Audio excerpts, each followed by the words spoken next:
வணக்கம். தேசிய உற்பத்தி திறன் செயலகத்தினுடைய 2025-26ஆம் ஆண்டு தேசிய உற்பத்தி திறன் விருதுக்கான விண்ணப்ப படிவங்கள் கோரப்பட்டுள்ளது நீங்கள் அறிவீர்கள். இந்த விண்ணப்ப படிவங்களை நிரப்பும் பொழுது பல நிறுவனங்கள் பல இடர்பாடுகள் அல்லது போனால் தெளிவின்மை சந்திப்பதை நான் அறிந்திருந்தேன். கடந்த காலங்களில் மேற்கொள்ளப்பட்ட கருத்தரங்கில் கூட பல இடர்பாடுகளை மேற்கொண்டிருந்தார்கள். எனவே அவர் அந்த விண்ணப்ப படிவத்தை எவ்வாறு பூர்த்தி செய்யணும் என்ற விடயங்களை ஒவ்வொரு பகுதியாக பிரித்து, அதாவது 5 தலையங்கங்களையும் 5 பகுதிகளாக பிரித்து நான் உங்களுக்கு காணொலியாக வெளியிட்டுள்ளேன். நீங்கள் அது சம்பந்தமான விடயங்களை அந்த காணொலியில் பார்த்து அறிந்து கொள்ள முடியும். சம்பந்தமான மேலதிகமாக உங்களுக்கு ஏதாவது தெளிவுகள் அல்லது போன பிரச்சனை சந்தேகங்களை தீர்க்க வேண்டிய நிலைமை ஏற்படி இங்கே தாராளமாக தொடர்பு கொள்ளலாம். உங்களுக்குரியான பதில்கள் வழங்கப்படும். அல்லது போனால் பிரதேச செயலகங்கள், மாவட்ட செயலகங்களில் பணியாற்றுகின்ற தேசிய உற்பத்தி திறன் நிறுவனம் சார்பாக பணியாற்றுகிற உற்பத்தி திறன் அபிவிருத்தி உத்தியோகத்தர்களை நீங்கள் தொடர்பு கொள்வதன் மூலமாகவும் இந்த சந்தேகங்களை தீர்த்து ஒரு மிகச்சிறந்ததான ஒரு பொறுப்பேற்றை நீங்கள் இந்த உற்பத்தி திறன் விருது போட்டியிலே பெற்றுக்கொள்ள முடியும் என்று கேட்டுக்கொண்டு தொடர்ந்து நாங்கள் அந்த காணொலியிலே செல்லுவோம். இதில் உங்களுக்கு ஒவ்வொரு வினாவும் தரப்பட்டுள்ளதோடு வினாவுக்கான தெளிவுகள் மற்றும் இந்த மாதிரி விடைகள் உங்களுக்கு முதல்ல வழங்கப்பட்டுள்ளது. நீங்கள் அவற்றினை மையமாக வைத்து அந்த வினாவினுடைய அர்த்தத்தை புரிந்து கொண்டால் சிறப்பான முறையில் உங்கள் நிறுவனம் சார்பாக நீங்கள் பதிலளிக்க முடியும். இந்த தேசிய உற்பத்தி திறன் விருது 2025-26ஆம் ஆண்டுக்குரிய அளவுகோலை பார்க்கக்குள்ள தலைமைத்துவம், சேவை பெறுநர்கள், திட்டமிடல், உபாய வழிகள் என்ற 3வது விடயமாகவும், 4வதாக மனித வளத்தை தொடர்பாக ஒரு விடயமாகவும், 5வது செயல்முறை மற்றும் அறிவு முகாமைத்துவம் என்ற விடயமும் காணப்படுகின்றன. அதை விட 6வது விடயமாக நாங்கள் அந்த ஏற்கனவே குறிக்கப்பட்ட 5 விடயங்களையும் எவ்வாறு மதிப்பிடுகின்றோம் என்ற விடயங்களை அவர்கள் கேட்டுள்ளதோடு மெழுதியமாக 250 புள்ளிகளுக்கு புத்தாக்க திட்டங்கள், அதாவது நாட்டுடைய பிரதேச எல்லைக்குள்ளே வருகின்றதான அபிவிருத்தியை மையமாக கொண்டு 10 புத்தாக்க திட்டங்கள், அதாவது பொதுமக்கள் நோக்கிய அளவுன பொருளாதாரத்தை மையமாக கொண்ட 10 திட்டங்கள் ஒவ்வொன்றுக்கும் 25 புள்ளிகள் வீதமாக ஒதுக்கப்பட்டுள்ளன. நான் இந்த பகுதியில் நாங்கள் பார்க்க போகிற விடயம் என்னென்று சொன்னால், இந்த அரச பிரிவுக்கான தலைமைத்துவம் என்ற விடயங்கள் நாங்கள் பார்ப்போம். பொதுவாக தலைமைத்துவம் என்ற விடயத்தினுள் 3 பிரதான விடயங்கள் உள்ளடக்கியிருக்காங்க. முதலாவது சிரேஷ்ட தலைமைத்துவம், அதாவது ஒரு நிறுவனத்துடைய பிரதான தலைமைத்துவம் அல்ல அவர்களுக்கு கீழே இருக்கிறவர்களால் முகாமைத்துவம் அல்ல முகாமைத்துவ கொள்கைகள், தகவல் பரிமாற்றங்கள், தீர்மானம் எடுக்கின்ற முறைகள் எவ்வாறு அமைந்திருக்கின்றன என்ற விடயம் இதுக்கு 60 புள்ளிகள் ஒதுக்கப்பட்டுள்ளது. அதே நேரத்தில் நிறுவனத்துடைய கலாச்சாரம், நிறுவனத்தில் இருக்கின்றதான அந்த ஒழுங்குமுறைகள், பின்பற்றுகின்றதான பழக்க வழக்கங்கள், சேவை வழங்குகின்ற முறைகள் என்ற விடயத்தில் 50 புள்ளிகளும், நிறுவனத்தால் சமூக பொறுப்பு, அதாவது சமூகத்தை மையமாக கொண்டு நிறுவனம் எவ்வாறு தன்னுடைய பொறுப்புகள் வகிவாகத்தை கட்டமைத்துள்ளது என்ற விடயங்களை மையமாக வைத்து தான் இங்கே இந்த புள்ளிகள் மொத்தமாக 140 புள்ளிகள் என்ற ஒரு முக்கியமான விடயம் தலைமைத்துவம் என்ற ரீதியில் வழங்கப்பட்டுள்ளது. இதில் இந்த முதலாவது கேள்வி கேட்கப்பட்டுள்ளது, நிறுவனத்தின் நோக்கு, பணிக்கூற்று, விழுமியங்கள் மற்றும் குறிக்கோள்கள் உருவாக்குதல். இப்போ நிறுவனத்தின் நோக்கம்னா உங்களுக்கு தெரியும், வளமையாக நிறுவனத்துக்கு பிறகு பிரதானமான குறிக்கோள்கள் இருக்குது. நோக்க மிஷன் கட்டாயம் காணப்படும், அதை நாங்கள் குறிப்பிட்டால் போதும். மற்ற விழுமியங்கள்னு சொல்கிறது அங்கே இருக்கின்ற நல்ல பண்புகள், உதாரணத்துக்கு ஒழுக்கமான ஊழிய வளம், அல்லது போனால் வினைத்திறனான சேவை, அதாவது அதிக அளவான தொழில்நுட்பத்தை பயன்படுத்துதல், இல்லை போனால் இலகுவான சேவைகள், அல்லது போனால் எந்த இடத்திலிருந்து பெற்றுக்கொள்ளக்கூடிய மாதிரியான வசதிகள், இவ்வாறாக என்ன விழுமியங்கள், வேல்யூஸ், அதெல்லாம் என்னென்ன விடயங்கள் விசேடமாக நிறுவனத்தில் காணப்படுகின்றன என்ற ஒரு 6 அல்லது 7 விடயத்தை குறிப்பிட்டால் போதும். அதே நேரத்தில் குறிக்கோள், ஒரு நிறுவனத்தின் குறிக்கோள்னு சொன்னால் இன்னொரு 10 வருடம் அல்லது 5 வருடத்தில் நிறுவனத்தினுடையதான அடையப்போகின்ற விடயம் என்னவாக இருக்க போகிறது. உதாரண நிறுவனத்தில் 5 கிளைகள் அல்ல 5 பிரிவுகள் காணப்படுமாக இருந்தால் 5 பிரிவுகளுக்கும் 5 வகையான குறிக்கோள்கள் காணப்படும். அப்போ அது எல்லாத்தையும் ஒழுங்கமைக்கிறதான் ஒட்டுமொத்தமாக நிறுவனத்துடைய குறிக்கோள். உதாரணத்துக்கு இப்போ இந்த மீளுருவாக்கல் சக்தி நிறுவனங்கள் சொல்லுகின்றார்கள் இன்னும் ஒரு 5 வருடம் 10 வருடத்தின் பின்னர் நாட்டிலே வந்து எரிபொருள் தேவையை வந்து 50% குறைக்க போகிறார்கள் என்று அவருடைய எதிர்காலத்தை குறிக்கோள். இதில் நிறுவனம் சொல்லுகின்றது இன்னொரு 5 வருடத்தில் எங்களுடையதான ஒட்டுமொத்த சேவைகளையும் நாங்கள் வந்து வீட்டிலிருந்தே பெற்றுக்கொள்ளக்கூடிய மாதிரியான ஒரு முறைமையை உருவாக்கப் போகிறோம். இது அவருடைய குறிக்கோள். அதாவது இன்னொரு 5 வருடத்தில் அல்லது ஒரு 10 வருடத்தில் அந்த நிறுவனம் என்ன விடயங்களை அடைய போகிறார். அதாவது எங்களுடைய மாற்றம் தொழில்நுட்பமாக இருக்கலாம், இல்லை சேவை வழங்கல் முறைகளாக இருக்கலாம், இல்லை ஒரு நாள் ஊழியர்களுடைய திறன்களிலாக இருக்கலாம், எவ்வகையான மாற்றங்களை நிறுவனம் அடையப் போகின்றது என்ற ஒரு விடயம் நாங்கள் ஒரு பொதுவாக நிறுவனத்தில் 5 அல்லது 6 குறிக்கோள்கள் மையப்படுத்தி இருந்தால் போதும். அடுத்து இன்னொரு விடயம் இருக்கு, அந்த மீளுருவாக்கம் இல்லை மீளாய்வு செய்யப்பட்டிருக்கணும். அதாவது இறுதியாக தெரியும் இப்பொழுது இலங்கையினுடைய கொள்கைகளுக்கு அமைவாக அந்த ஒரு குறிக்கோள்கள் அல்லது போன நிறுவனத்தினுடைய நோக்கங்கள் பணிக்கூற்றுக்களை மீளாய்வு செய்யப்பட்டுள்ளதா. காரணம் நாட்டினுடைய கொள்கையும் நிறுவனத்தினுடைய கொள்கையும் அந்த மிஷன் அல்ல குறிக்கோள்கள் என்ற விடயத்தில் ஒத்துப்போகின்றனவா, இல்லை ஒன்றிணைக்கப்பட்டுள்ளதா என்ற விடயங்கள் நிறுவனம் கவனம் செலுத்த வேணும். எனவே இதுதான் ஒரு முக்கியமாக மிஷன் அது எங்கே எவ்வாறு காட்சிப்படுத்தப்பட்டுள்ளது, நிறுவனங்களுக்கு கிளைகளுடைய மிஷன் நிறுவனத்தினுடைய பிரதான மிஷனுக்கு ஒத்துப்போகின்றதா. அதே நேரத்தில் நிறுவனத்துடைய மிஷன் வந்து ஒரு நாட்டினுடைய மிஷன் இல்லை நாட்டினுடைய கொள்கைக்கு எவ்வாறு ஒத்துப்போகின்ற விடயத்தை இங்கே கவனம் செலுத்தப்படும். ரெண்டாவது இன்னொரு கேள்வி கேட்கப்பட்டுள்ளது என்று கேட்டால், நிறுவனத்தினுடைய நோக்கம் உங்களுக்கு தெரியும். நோக்கி இருக்குது, பணிக்கூற்றி இருக்கும், விழுமியம் இருக்கும், குறிக்கோள் இருக்கும், லட்சியம் இருக்கும், இலக்குகள் இருக்கும், நிறைய விடயங்கள் இருக்கும். இவை தொடர்பில் அதாவது இவற்றை சமகாலத்தில் என்ன வகையால் மேற்கொள்கிறதுக்கு, இவற்றினை உருவாக்குவதற்கு, எல்லாம் மதிப்பீடு செய்வதற்கு என்ன நடவடிக்கைகள் நிறுவனத்தில் மேற்கொள்கிறார்கள்.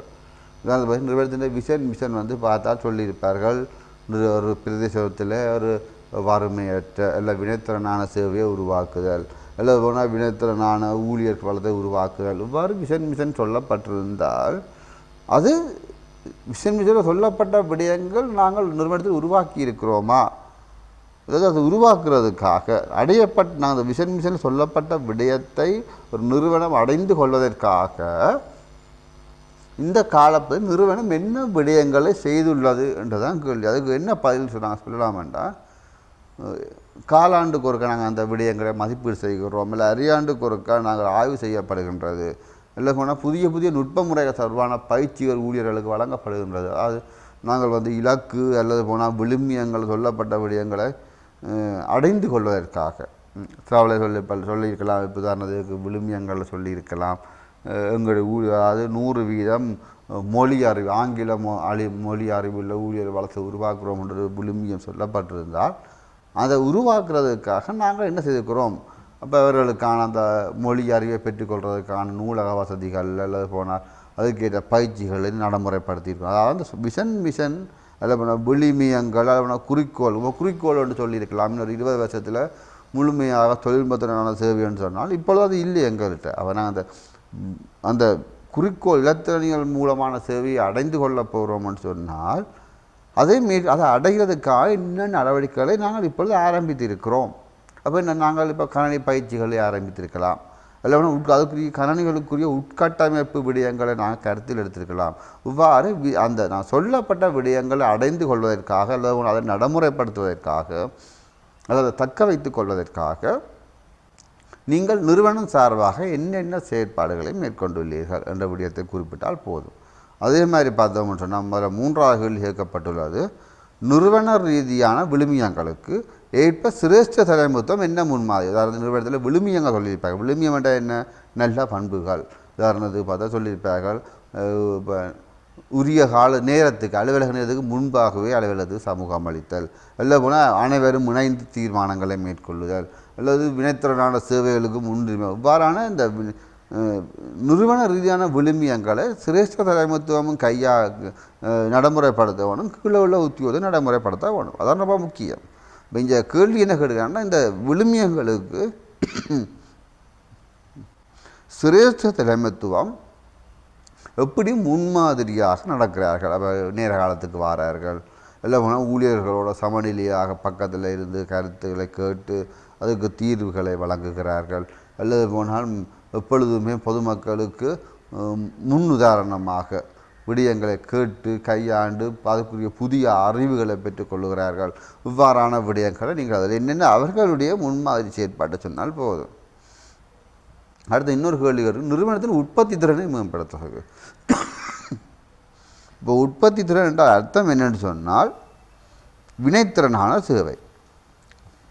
அது வினைத்திறனான ஒரு சேவையை உருவாக்குதல், அதாவது மேம்படுத்துவதற்காக அனைத்து தரப்பின பங்களிப்பு ஒரு நிறுவனத்தோடு தொடர்புபட்ட பல கிளைகள் இருக்கும். அல்லது போனால் நிறுவனத்துக்கு வெளியிலே பல நிறுவனங்கள் இருக்கும். உதாரணத்துக்கு ஒரு நகர சபை அல்லது பிரதேச சபையை எடுத்துக்கொண்டால் அவர்களுக்கு RDHS, டிவிஷனல் ஹாஸ்பிட்டல், பிரதேச செயலகம், அதே மாதிரி ஏனைய அரசு நிறுவனங்கள் அவர்களுடையதான பங்காளிகளாக இருப்பார்கள். அதே மாதிரி ஒரு பிரதேச வைத்தியசாலையை எடுத்துக்கொண்டால் அவர்களுக்கு RDHS இருக்கலாம், அதே மாதிரி இப்போ போஸ்ட் ஆஃபீஸாக இருக்கலாம், அதே மாதிரி டிரான்ஸ்போர்ட் சர்வீஸாக இருக்கலாம். அது மாதிரி ஒவ்வாறு பல நிறுவனங்கள், பிரதேச செயலகங்கள், அங்கே இருக்கிற மிருக வைத்திய அலுவலகம், பல பங்காளர்கள். இவர்களுடைய பங்களிப்பை எப்படி பெற்றுக்கொள்கிறோம் என்று நாங்கள் அவர்களுக்கு இடையிலான தொடர்பாடல் முறைகளை வைத்திருக்கலாம். இல்லைன்னா மாதாந்த கூட்டங்கள், கருத்துக்கள் அவர்களும் பங்கு வருவதற்கு ஒரு சந்தர்ப்பத்தை உருவாக்கி கொடுக்குறது. அதே மாதிரி பார்த்திங்கன்னு சொன்னால் அவர்கள் எங்களுடைய பங்காளர்கள் யார் என்று தெளிவாக சகல உத்தியோகத்தையும் உருவாக்கி கொடுத்தல். அதே மாதிரி பார்த்தோம்னா எந்த ஒரு பொதுவான நிகழ்ச்சிகளுக்கும் எங்களுடைய அனைத்து தரப்பினர்களை நாங்கள் அதில் ஒரு முக்கியமான விருந்தினர்களாகவோ அங்கத்தவர்களாகவோ கலந்து கொள்ள வைக்கணும். தான் ஒரு டிஎஸ் ஆஃபீஸர்னு சொன்னால் ஒரு பிரதேச நிகழ்வுகளுக்கு பார்த்தால் அவர்களையும் ஒரு பங்காளர்களாக அழைக்கணும். கெஸ்டாகவோ ஏதோ ஒரு முறை அழைக்கும் பொழுது என்னென்னா அவர்களுக்குள்ள இந்த அனைத்து தரப்பினர்களுக்கும் இடையில் நெருக்கத்தை உருவாக்கலாம். அதாவது முக்கியமான விடயமாக தான் சொல்லப்படுகிறது அனைத்து தரப்பினருடைய பங்களிப்புகள். சம்டைம் இப்போ இணைந்து அவர்களோட பங்காற்றும்போது அவர்களிடந்து கருத்துக்களை பெற்றுக்கொள்ள வேணும்.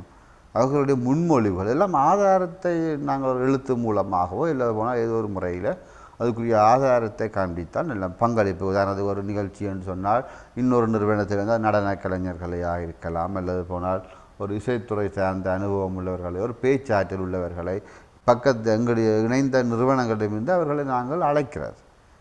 அதில் ஒரு அறிவிப்பாளர் தேவை இருக்கின்றது. இப்போ இன்னொரு எங்களுடைய பங்களிப்பு நிறுவனங்கள் அவர்கள்டேருந்து எங்களுக்கு ஒரு சிங்கள மொழியிலையோ ஆங்கில மொழியிலோ ஒரு அறிவிப்பு உதவி செய்து கொள்ளும் அவர்களை நமக்கு அழைக்கும் பொழுது நிறுவனங்களுக்கு இடையில் ஒரு பங்களிப்பின் மூலமாக நிறுவனத்தினுடைய வினைத்திறன் மேம்படுத்தப்படும். இவ்வாறு என்னென்ன சந்தர்ப்பங்களில் இவ்வாறு நாங்கள் அவர்களோடு இணைந்து செயற்பட்டிருக்கின்றோம் என்ற விடயங்கள் இங்கே கேட்கப்பட்டுள்ளது. அடுத்த சிரேஷ்ட தலைமைத்துவம் மற்றும் ஆளுநருக்கு இடையிலான சிறந்த தொடர்பாடு. இப்போ ஒரு உத்தியோகத்தர்களுக்கும் சிரேஷ்ட தலைமைத்துவம், அதாவது பிரதான தலைவர் அவர் இணைந்தவர்களோடு சேர்ந்து எவ்வாறு தொடர்பாடல் முறைகள் காணப்படுகின்றன என்ற ஒரு 5 புள்ளிகளுக்கு கேட்கப்பட்டுள்ள. என்ன உதாரணமாக கூட்டங்கள், பொது நிகழ்ச்சிகளில் உரையாடுற சந்தர்ப்பம் கிடைக்கும். அதே மாதிரி தொலைபேசி, இப்போ எங்களுடைய பிரதேச செயலாளர், உதவி பிரதேச செயலாளர், அதிக நிர்வாக உத்தியோகத்தர்கள் அல்லது இவ்வாறான பிரதேச சபை செயலாளர்கள், பிரதான மருத்துவ அதிகாரி இவரோட தொலைபேசி இலக்கங்கள் எல்லா ஊழியர்களிடையும் பகிரப்பட்டு எந்த நேரம் தொலைபேசி மூலமாகவோ அல்லது வாட்ஸ்அப் மூலமாக தகவலை பரிமாறிக்கொள்ளக்கூடிய ஒரு சாத்தியம் இருக்கும். அல்லது போனால் சொல்லுவாங்க இந்த அலுவலக நேரம் முடிந்ததன் பின்னர் உத்தியோகத்தர்கள் இலகுவாக அவருடைய கதைக்கக்கூடிய தன்மை சில இடங்களில் காணப்படும். அதே நேரத்தில் பொதுவான கூட்டங்கள், மீட்டிங்குகளில் பார்த்தா அவர்களோடான தகவல்களை பரிமாறக்கூடியதான ஒரு விசேடமான நிகழ்ச்சி, திட்டங்கள் அல்லது நடைமுறைகள் இருத்தல். காஃபி டைம்னு சொல்லுவார்கள் சில நிறுவனங்களில் பார்த்தா. இப்போ ஈவினிங் டீ டைமில் எல்லோரும் ஒன்றாக அமர்ந்து டீ குடித்து நிறுவனத்தினுடைய பிரச்சனைகளை கதைத்தல். இவ்வாறான விடயங்களை நாங்கள் ஒரு தொடர்பாடல் முறைகளாக நாங்கள் பார்க்க முடியும். அதே நேரத்தில் இன்னொரு கேள்வி கேட்கப்பட்டுள்ளது, நிறுவனத்தில் உற்பத்தி திறன் கலாச்சாரத்தை உருவாக்குவதற்கு உயர் முகாமைத்துவம் பொருத்தமான அளவு ப்ரொடக்டிவிட்டி கல்ச்சர்ண்டா என்று பார்த்தால் ஒரு வினைத்திறனான சேவையை நிரந்தரமாக கொண்டு வர்றது. இதுதான் உற்பத்தி திறன் கலாச்சாரம். இதுக்கு என்னென்னு கேட்டால் முதலாவது எப்பொழுதுமே சேவை தரமாக இருக்க வேணும். வேலை முடித்தா காணுமென்று இருக்காமல் ஒரு சேவையினுடைய தரத்தை எவ்வாறு அதிகரிக்கலாம், தரமாக உள்ளதா, சிறப்பு பிழை இல்லாமல் இருக்கின்ற என்ற விடயத்தில் ஒரு அக்கறையுள்ளதான ஒரு மனநிலையை ஊழியர்களுக்கு ஏற்படுத்தணும். ரெண்டாவது மேற்பார்வை சிஸ்டம், அது சூப்பர்வைசிங் சிஸ்டம். ஒரு விடயத்தை சரியாக செய்கிறாரா, என்ன ஒரு வளங்கள் வினைத்திறனாக பயன்படுத்தப்படுகிறனான்றதை ஒரு மேற்பார்வை முறைமை கொண்டு வரலாம். அதே மாதிரி பார்த்திங்கன்னா டெக்னாலஜி, இப்போ டெக்னாலஜி கொண்டு வரும் பொழுது என்ன நடக்கும்னு கேட்டால் அதன் மூலமாக ஒரு இலகுவான சேவையை உருவாக்கலாம். அப்போ நடப்ப டெக்னாலஜியை பாவிக்கிறாங்களா, இப்போ மனுவெல்லாம் எங்கடையாக செஞ்சு கொண்டு இருக்கிறாங்களான்னு அவங்கள ஒரு கண்காணிக்கிறது. அதே மாதிரி பார்த்திங்கன்னா தரத்தை அதிகரிக்கிறதுக்கு ஒரு கண்காணிப்பு அதிகாரி. அதே மாதிரி ப்ரொடக்டிவிட்டி சம்மந்தமான கூட்டங்கள் நடத்துறது. ஏன் எங்களுடைய சேவையுடைய தரம் குறைந்து உள்ளது, ஏன் நிறுவனத்துடைய வருமானம் குறைந்துள்ளது, ஏன் பொதுமக்கள் அதிக அளவுக்கு திருப்தியற்ற நிலைமையில் காணப்படுகிறார்கள், ஏன் உத்தியோகத்தர் திருப்தி இல்லாமல் காணப்படுகிறார் என்று அதை கலந்தாலோசிக்கிற சம்மந்தமாக நிரந்தரமான ஒரு கூட்டம் மாதாந்தம். அதே மாதிரி உற்பத்தி திறன் தொடர்பான பயிற்சிகள் நிறுவனத்தில் வைக்கப்பட வேணும். இப்போ பயிற்சிகள் நடத்தப்பட்டுள்ளது. ஒரு இவ்வாறான விடயங்கள் அதுக்கு பதிலாக வழங்கினது. ஆனால் இவ்வாறான விடயங்களுக்கு நிறுவனத்திலே ஆதாரங்கள் இல்லைனா முக்கியமான விடயங்கள் காணப்படும். ப்ரொடக்டிவிட்டி சம்பந்தமான பயிற்சி நெறிகள் குறைந்த ஒரு வருடத்தில் 3 அல்லது 4 விடயங்கள் பயிற்சி நெறிகள் வைத்திருந்தால் அது ஒரு பிரயோசனமாக இருக்கும். அதே மாதிரி இரண்டாவது தலைமைத்துவம். ஒரு அதிகாரி தனக்கு கீழே உள்ள அடுத்த அதிகாரிகளை எவ்வாறு உருவாக்குகின்றார். உதாரணத்துக்கு ஒரு முக்கியமான அலுவலக கூட்டம் நடத்தப்பட வேண்டிய நேரத்தில் அந்த திணைக்கள தலைவருக்கு இன்னொரு இடத்தில் அழைக்கப்பட்டிருக்கலாம். அப்பொழுது கூட்டத்தை நிறுத்தாமல் அதுக்கு தனக்கு அடுத்தவர் அந்த கூட்டத்தை நடத்தி இருக்க வேணும். அதுக்குரிய மினிட்ஸ் இருந்தால் காணும். இன்றைய தினம் திணைக்கள தலைவர் இல்லாதபடியினால் அவருக்கு பதிலாக நிர்வாக உத்தியோகத்தரால் இன்றைய உத்தியோகத்தருக்கான பொதுக்கூடம் நடத்தப்பட்டது. என்ன அர்த்தம்?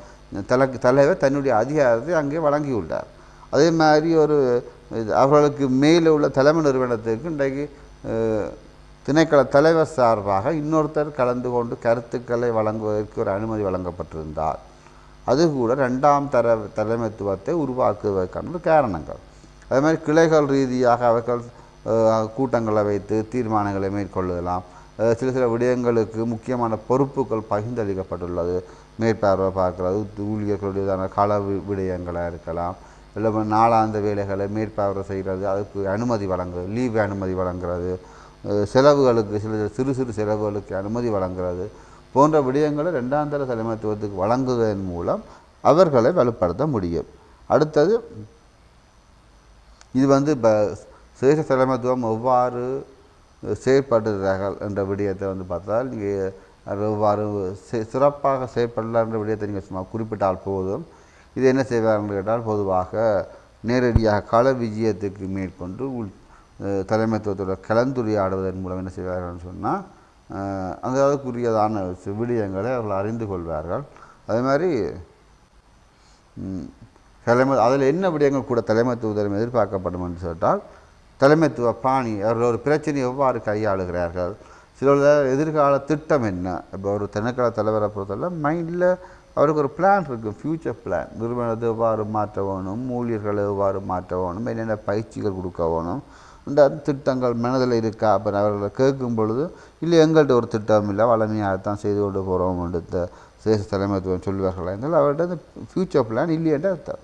அது மாதிரி சில ஒரு பிரச்சனையை சொல்லி ஊழியர்களை எவ்வாறு கையாளுகிறார்கள், அதே மாதிரி ஒரு முரண்பாடான உத்தியோகத்தில் எவ்வாறு கையாளுகிறார்கள், இல்லை ஒரு நாள் வியாதி மனநிலையில் குழப்பம் உள்ள உத்தியோகத்தர்களை எவ்வாறு கையாளுகிறார்கள், கிளைகளை எவ்வாறு ஒருங்கிணைக்கின்றார்கள் போன்ற விடயங்களில் ஒரு சிரேஷ்ட தலைமைத்துவம் எவ்வாறு செயற்படுகின்றது என்ற விடயங்கள் அந்த விடயத்தில் முக்கியமான விடயமாக நேரடியாக கலந்து ஆலோசிக்கப்படும். இதில் 10வது கேள்வி இருக்கின்ற அரசியல் மற்றும் சமூக ரீதியான சவால் மிக்க சுற்றாடல்.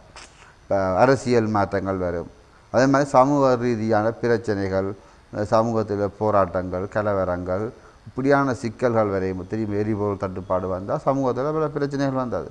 இவ்வாறான விடயங்களில் சந்தர்ப்பங்களின் போது அவர்கள் எவ்வாறும் தன் தலைமைத்துவத்தை வழங்கினார்கள். எந்த ஒரு பக்கச்சார்பாக நடந்தார்களா, எல்லாம் போனால் தத்துணியோடு சரியான தீர்மானங்களை மேற்கொண்டார்களா என்ற விடயங்கள் பதிலாக வழங்கணும். குழு தீர்மானங்கள் சமூகத்தில் பிரச்சனை வரும் பொழுது சொந்தமாக தீர்மானத்தை எடுத்து சமூகத்தில் திணிக்காமல் சமூகத்தில் உள்ள முக்கியமான பிரமுகர்களை அழைத்து அவர்களோட கலந்துரையாடி தீர்மானங்களை மேற்கொள்ளுதல், பொது தீர்மானம், அதாவது ஓப்பன் டிசிஷன் மேக்கிங். ஒரு கிராமத்தில் போயிருந்து கிராம மக்களையும் கூப்பிட்டு வாங்க கொண்டு பப்ளிக் அவரோட பிரச்சனையை கதைச்சு இவ்வாறாக தீர்மானங்களை மேற்கொள்ளப்பட்டது.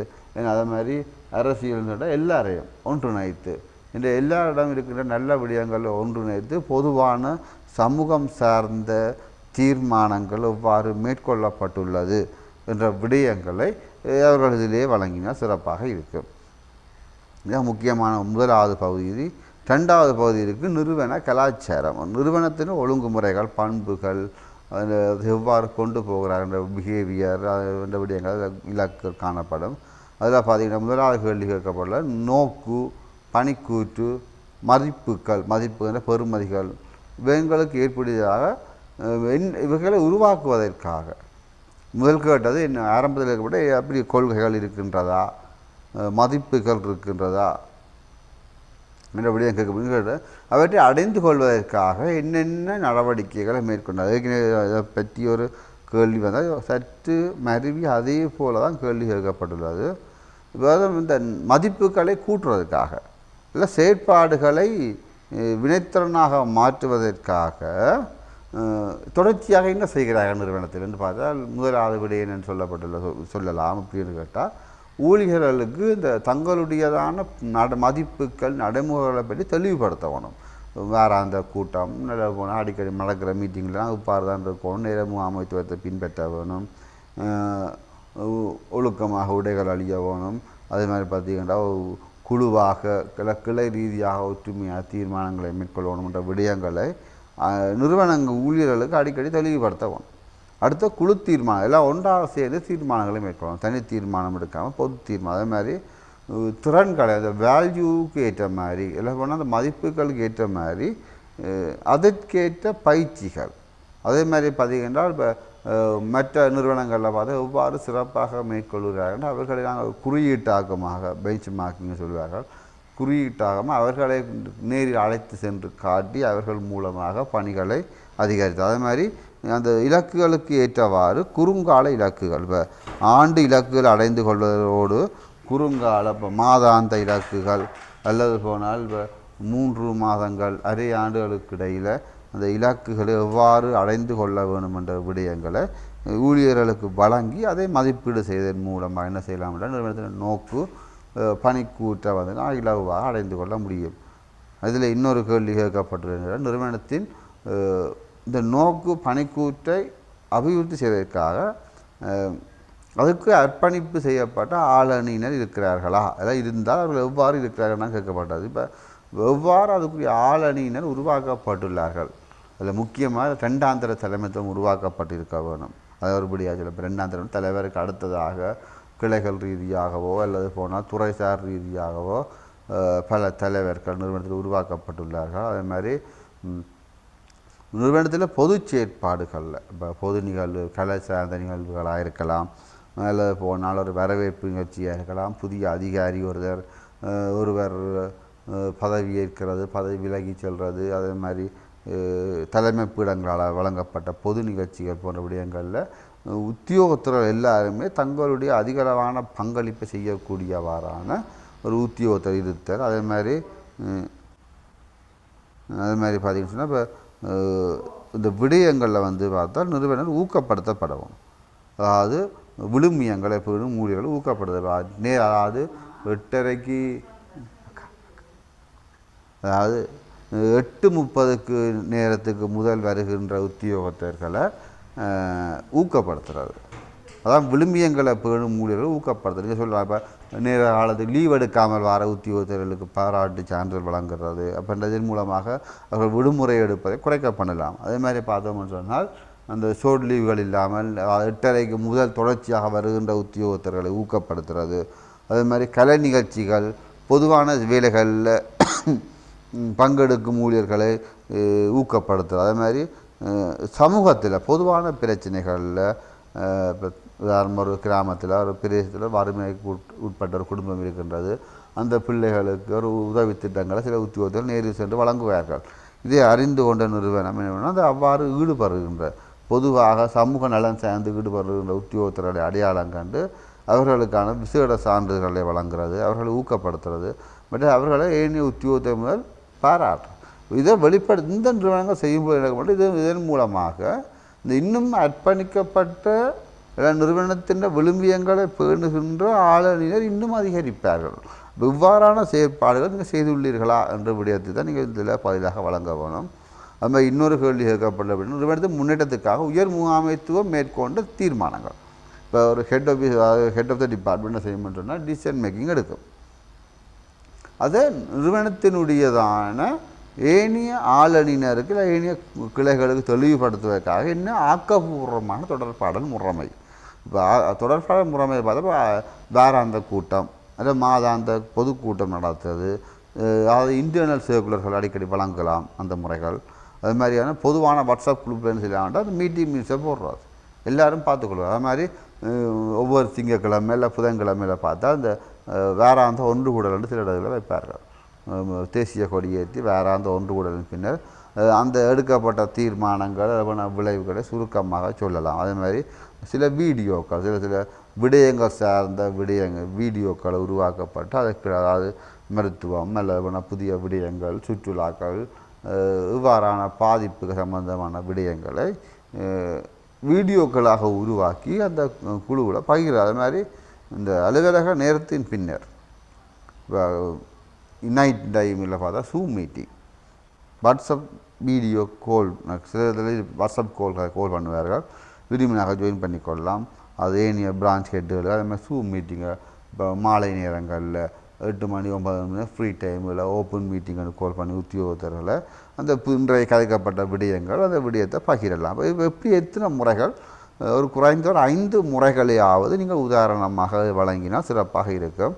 இன்னொன்று இருக்குன்னா, இது ஊழியர்கள் தங்களுடைய பிரச்சனைகளை எப்படி மேலதிகாரிகளுக்கு தெரிவிக்கிறார்கள், அதுக்கு என்ன முறைமை இருக்குது. இப்போ முதல் கேட்டகரில் மேலிடத்திலிருந்து கீழே எவ்வாறு தகவல் வருகின்றன, இது கீழே இருந்து மேலே, அதாவது பிரச்சனைகள், தங்களுடைய தேவைகள், மனக்குறைகளை பற்றி உயர் முகாமைத்துவத்திற்கு ஊழியர்கள் தெரிவிப்பதற்கு என்ன முறைமை. அதுக்கு ஒரு குறைகள் அதிகாரி ஒரு ஆள் நியமிக்கப்பட்டிருக்கணும், நியமிக்கப்பட்டால் அதுக்கு 2 புள்ளிகள் வழங்கப்படும். அதே மாதிரி பார்த்தா கிளைகள் ரீதியாக ஒரு பிரான்ச் மீட்டிங்னு சொல்லுவார்கள், அங்கே ஊழியர்களுடைய பிரச்சனைகள் கலந்துரையாடப்படுகின்றன. அதே திணைக்கள தலைவருக்கு நேரடியாகவே வாட்ஸ்அப் மூலமாகவோ தொலைபேசி மூலமாகவோ நட்பு ரீதியில் தகவல்களை வழங்கக்கூடிய சில தலைமைத்துவம் காணப்படலாம். அது மாதிரி நிறுவனத்துக்குள்ளே இந்த கிளைகள் ரீதியாக குறைகள் கூட்டம் ஒன்று நடத்துவார். சார் பிரான்ச் ஊழியருக்கு என்ன பிரச்சனை இருக்கின்றது, ஃபீல்ட் ஸ்டாஃப்ஸுக்கு என்ன பிரச்சனை இருக்கின்றன்னு சொல்லி நோட் பண்ணுவார்கள். நோட் பண்ணி அதை சமரியாக எடுத்து தலைமைத்துவத்துக்கு அந்த கிளைத்தலைவர் கொண்டு போவார்கள். எங்களுடைய ஊழியர்கள் இவ்வளோ பிரச்சனைகளை எதிர்கொள்கிறார்கள், இந்த ஃபீல்டுக்கு போய் இவ்வளோ பிரச்சனை எதிர்கொள்கிறார்கள், எல்லாம் போனால் அந்த மாரி காலங்கள் வெள்ளப்பெருக்கு வினாக்கள் இவ்வளோ பிரச்சனை எதிர்கொள்கிறார்கள், அவர்களுக்கு இவ்வாறான பிரச்சனைகள் இருக்கின்றன என்ற விடயங்களை கிளைத்தலைவர்கள் மூலமாக என்ன செய்யலாம்னு சொன்னால் எழுத்து மூலமாக சமர்ப்பிக்கலாம். அதைத்தான் எவ்வாறு நாங்கள் அந்த விடயங்களை கையாளுகின்றோம். அடுத்தது உற்பத்தி திறன் கலாச்சாரம் என்ற உற்பத்தி திறன் கட்டமைப்பு. இதில் காட்டப்பட்டு முதலாவது திணைக்கள தலைவர்லாம் பொறுப்பாக இருப்பார். அதுபோல் உற்பத்தி திறனுக்குரிய பொறுப்பதிகாரி, அதாவது ஸ்டாஃப் கிரேட் ஆஃபீஸராக இருக்கிற நல்லம், அது இவர் இல்லாட்டி ஒரு சீனியர் ஆஃபீஸர். அங்கே ஒரு திணைக்கள தலைவரான் இருப்பார் ஸ்டாஃப் கிரேட்னா அவருக்கு என்ன செய்யலாம், ஒரு சீனியர் ஆஃபீஸர். இல்லை அது இந்த உற்பத்தி திறனை சிறப்பாக கொண்டு போகக்கூடியதான ஒரு அதிகாரி ஒரு ஆளை நியமிக்கணும். அவருக்கு ஒரு 3-4 பேர் அதுக்கு ப்ரொடக்டிவிட்டி ஆஃபீஸர்ஸாக இருக்கலாம், இல்லை வேறு உத்தியோகத்தில் நேரடியாகவே விடயத்தை கையாளக்கூடியவர்கள். அவர்களை தரவழிய குழுக்கள், பசுமை குழுக்கள், தொழில்நுட்ப குழுக்கள், புத்துருவாக்க குழு, தேவை ஏற்பட்டால் தரவழிய குழு 1, தரவழிய குழு 2, இவ்வாறு பல தரவழிய குழுக்களையும் உருவாக்கலாம். இப்போ 10க்கும் மேற்பட்ட தரவழியம் இருக்குன்னா தரவழிய மேற்பார்வை அதிகாரின்ற ஒரு ஆளை நியமித்து அவர்களை எல்லா தரவழியங்களையும் கொண்டு வரலாம். இதை விட வர புத்தாக்க குழு, விவசாய குழு, இவ்வாறு என்ன செய்யலாம், இன்னும் பல குழுக்களை தேவை ஏற்படி திணைக்கள தலைவர் என்ன செய்யலாம்னு சொல்லிட்டு அந்த உற்பத்தி திறன் செயற்பாட்டு குழுவுகளை உருவாக்க முடியும். அடுத்த உற்பத்தி திறன் மேம்படுத்தலில் பேண்தகு தன்மைக்கான முறைமைகள். பேண்தகு தன்மைன்னு சொன்ன அப்படின்னா அந்த உற்பத்தி திறன் செயற்பாடில் வினைத்திறன் செயற்பாடை நீண்ட காலம் கொண்டு வரும். இப்போ ஒரு வருடத்தில் நிப்பாட்டாமல், இல்லை 2 வருடத்தோட முடிவுக்கு கொண்டு வராமல் நீண்ட காலகாலமாக இந்த உற்பத்தி திறனில் ஒரு நிலையான தன்மையை நிறுவனத்தில் ஏற்படுத்த வேண்டுமென்றா அதுக்கு என்னென்ன விடயங்கள் நிறுவனத்தில் காணப்படுகின்றன என்று கேட்கப்பட்டுள்ளது. அதுக்கு என்ன விடயங்கள் போடலாம், ஒரு உற்பத்தி திறனுக்கு செயற்பாடு பதவி நிலை அதிகாரி ஒரு ஆள் இருக்கணும் கட்டாயம். ப்ரொடக்டிவிட்டிக்குன்னு சொல்லி இந்த நிறுவனம் சார் ஒரு ஆள் நியமிக்கப்பட்டிருக்கணும். அதே மாதிரி அந்த மந்த்லி மீட்டிங் உற்பத்தி திறனுக்கு என்று சொல்லி மாதாந்த கூட்டங்கள் நடத்தப்படுதல். அதே நேரத்தில் பார்த்திங்கன்னா இப்போ ஒவ்வொரு மாதம் உற்பத்தி திறனை மையப்படுத்தி சில பாராட்டு சான்றிதழ், இப்போ சிறந்த ஊழியர், சிறந்த கிளைகளை தெரிவு செய்தல், இவ்வாறாக சிறந்த தொடர்ச்சியாக செய்து கொண்டு வரும்போது என்ன செய்யணும்னா அந்த விருதினுடைய விடயத்திலே அவர்கள் ஊக்கப்படுத்தப்பட்டு அந்த உற்பத்தி திறன் செயற்பாடு நிறுவனத்தில் இன்னும் விருத்தியாக இருக்கும். அதே நேரத்தில் பார்த்திங்கன்னா இப்போ கிளைகளுக்கு ஒரு காலாண்டோ அரை ஆண்டு ரீதியில் என்ன செய்யலாம்னு சொன்னால் கிளைகளுக்கு நேரடியாக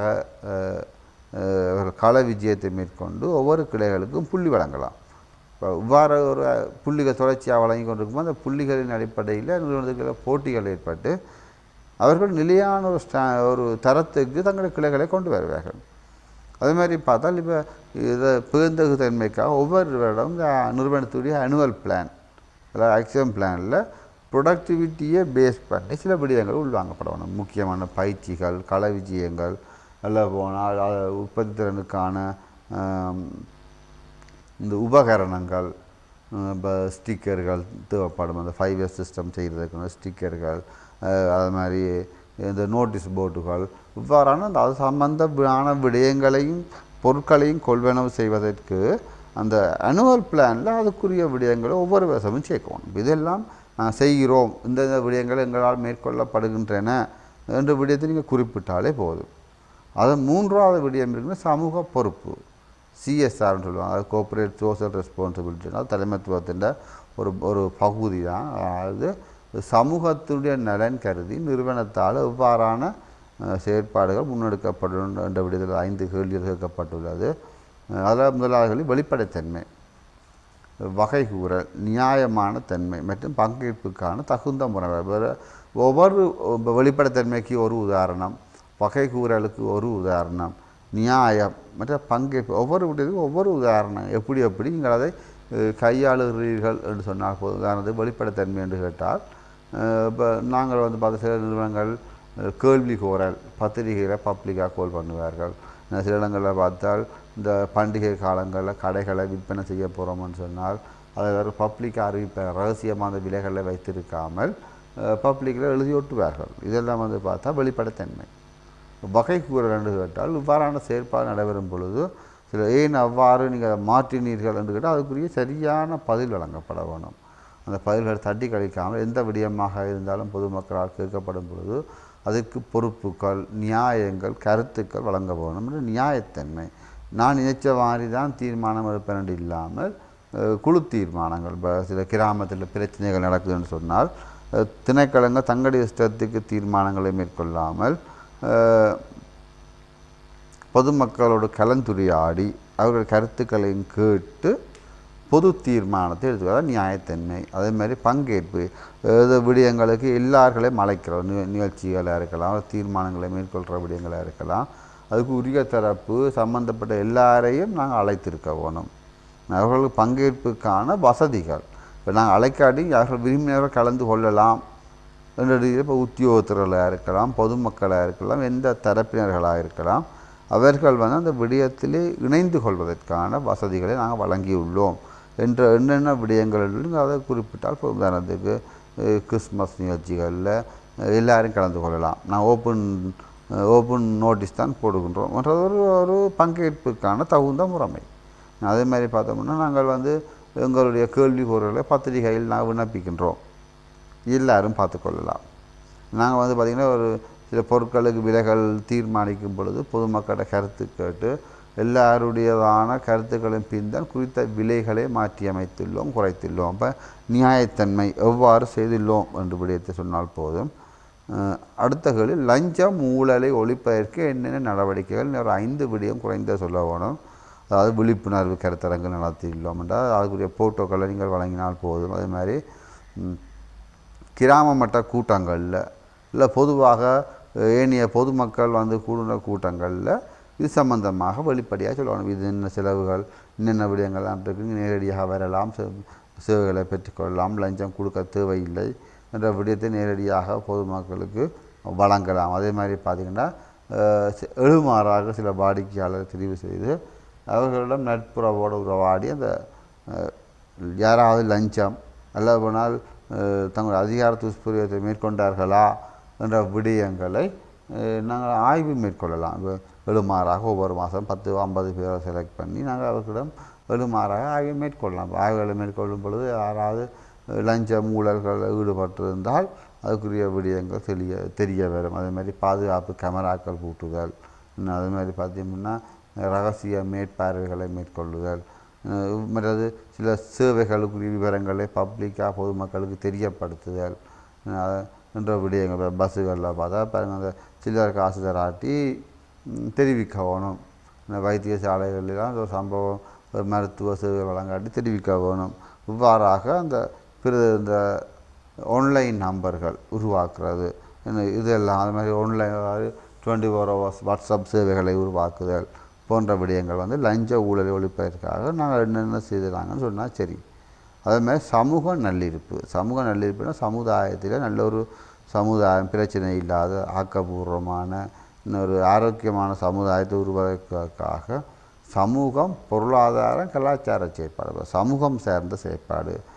சமூகம் சார்ந்த செயற்பாடு ஒரு வசதி குறைந்தவர்கள், விசேட தேவையுடையவர்கள் இருப்பார்கள், முதியோர்கள் இருப்பார்கள். அவர்களுக்கான பங்களிப்பு எவ்வாறு செய்யப்பட்டுள்ளது? இப்போ சில இடங்களை பார்த்தால், நிறுவனத்தால் பார்த்தால் இப்போ முதியோர்களுக்கான ஒரு வசதிகளை ஏற்படுத்தி கொடுத்துருக்கலாம்.